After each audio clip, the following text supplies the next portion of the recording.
We have entered the period of the culmination of the collective crackup.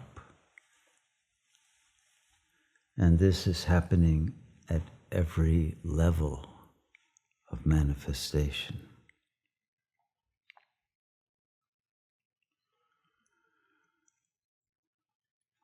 On the macro-planetary level, we can see the conflicts building up to the total explosion in which they will terminate with mutual self-destruction.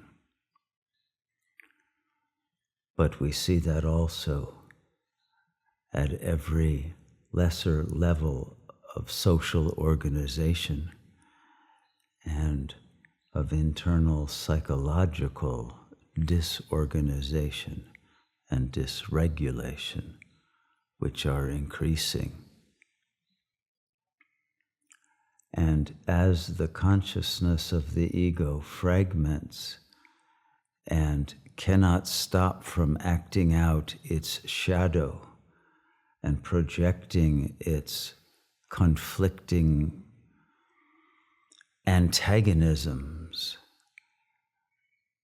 and finding themselves enmeshed in externally exhausting and destructive conflicts of an interpersonal kind that are intrapersonally based, it becomes ever more urgent to completely eliminate every last sanskara of the ego while there is still time.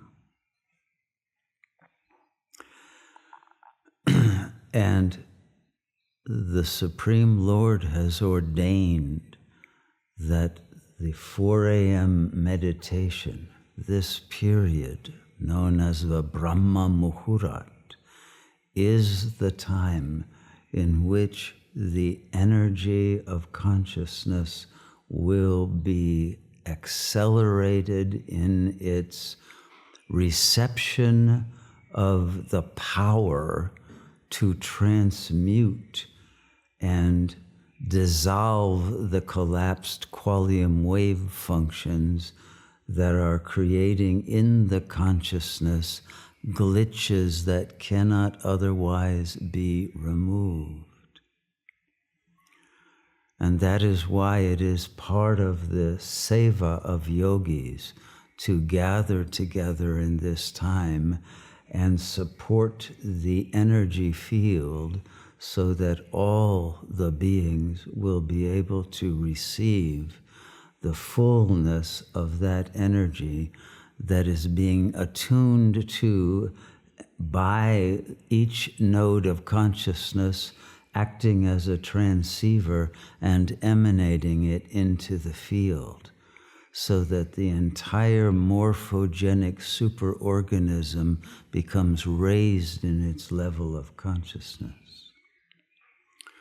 It is essential that we understand that every ego is an NPC. It's a non-player character. So long as there is identification with the ego, your awareness will be a helpless bystander. You may want to change habit patterns that you know are self-destructive and that are leading to a kind of fate that you do not really want, but you do not have the power to change it. And you find the same pattern continuing even though you wish that it would end.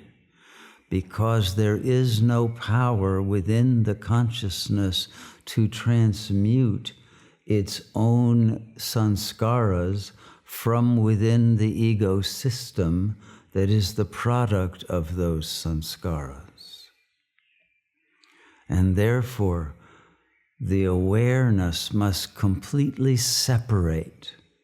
There must be a total fission from the ego and the body identification in order for the consciousness that then returns to its nature as pure space, as the Brahman field of absolute presence, to then be filled with the total energy field itself that is activated from the 0 point of the absolute, and is able in that state where there is no I thought to dissolve all of the fixations and the habitual functioning and misfunctioning of the ego, so that that entire structure is eliminated and the pure intelligence of the Tao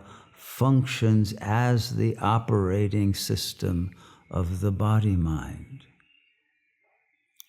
It is only when every final sanskara has been dissolved that the freedom of consciousness to return to its absolute nature will be fully attained.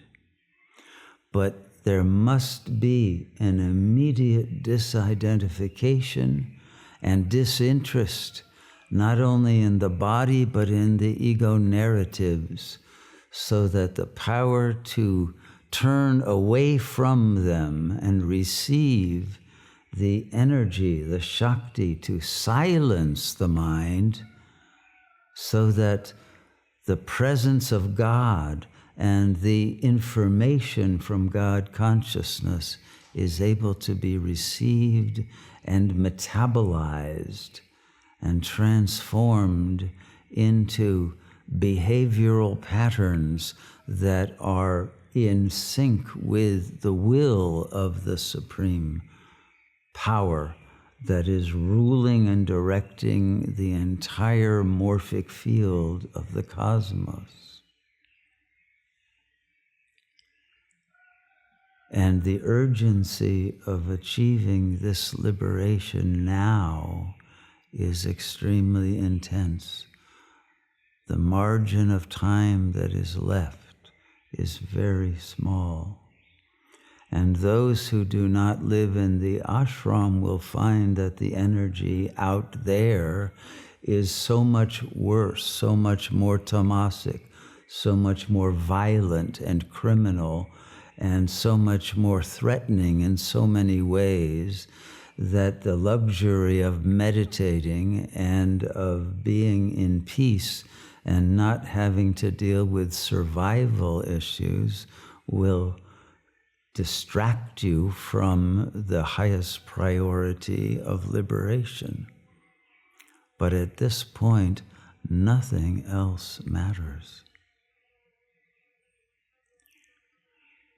And so, if we do not give our entire attention to this project of God realization, then the willpower will not be sufficient to bring the consciousness out of real one, which is trauma, into the real two of love, to be able to receive the Shakti and ascend to real three, to the throne of the Absolute Self.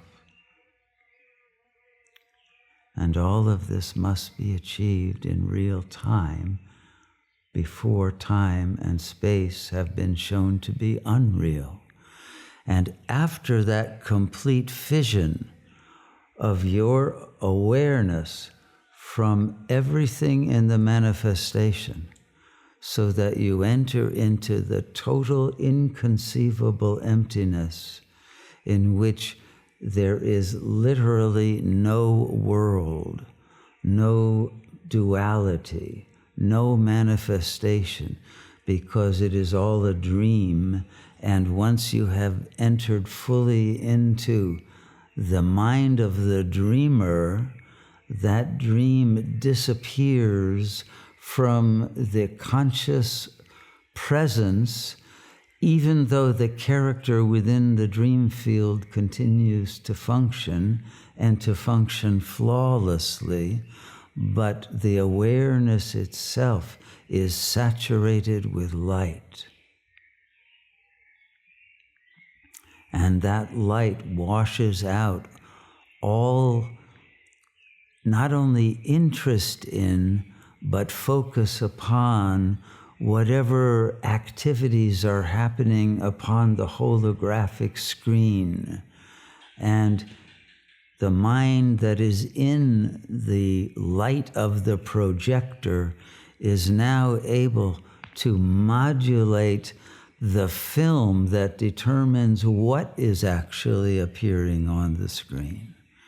And in the final moment, the total fission returns into total fusion.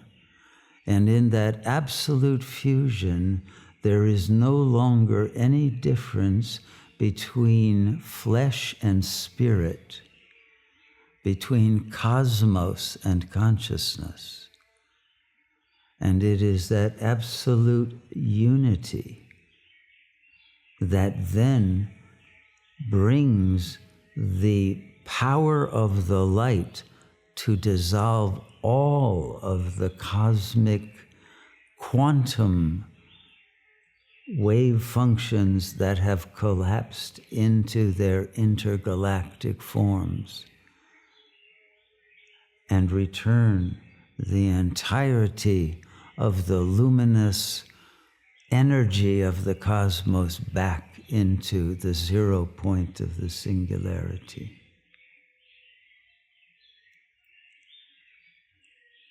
And it is this that is to be accomplished by the one player who is directing every character in the holographic simulation. And it is only when you realize that you are that player that liberation is finally completely attained.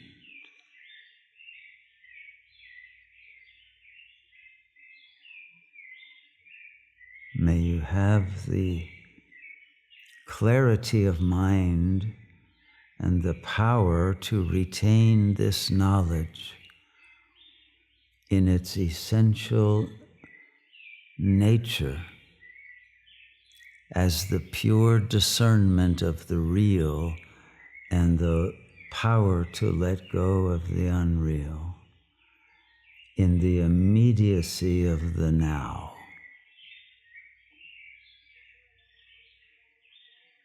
This is the key to Jivan Mukti.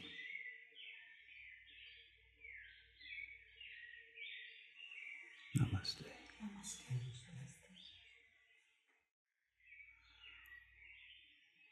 May you be filled with the peace that comes of knowing you are not the body-mind, the ego identity, nor its narratives, and create the space of witnessing in which one can laugh at the foolishness of the NPC that one had been falsely identified with, and bring its stupidity to an end and its impotence to change itself into the power of self-transformation. And may you be filled with the even deeper peace and silence of the presence of God within and without, and be able to access and metabolize its energy to accelerate the complete liberation of consciousness from every sanskara, from every attachment, from every identification, and in total vairagya, attain release from the event horizon of the holographic simulation. And then may you know the ultimate prize of the peace that passeth understanding, the inconceivable absolute self, and the glory, the splendor of the power of that infinite creative intelligence to create, sustain, and destroy whole universes in an instant, and bring about the miraculous transformation of hell realms into heavens, and ugliness into total infinite beauty. And may you know that power and that wisdom and that beauty as your eternal self.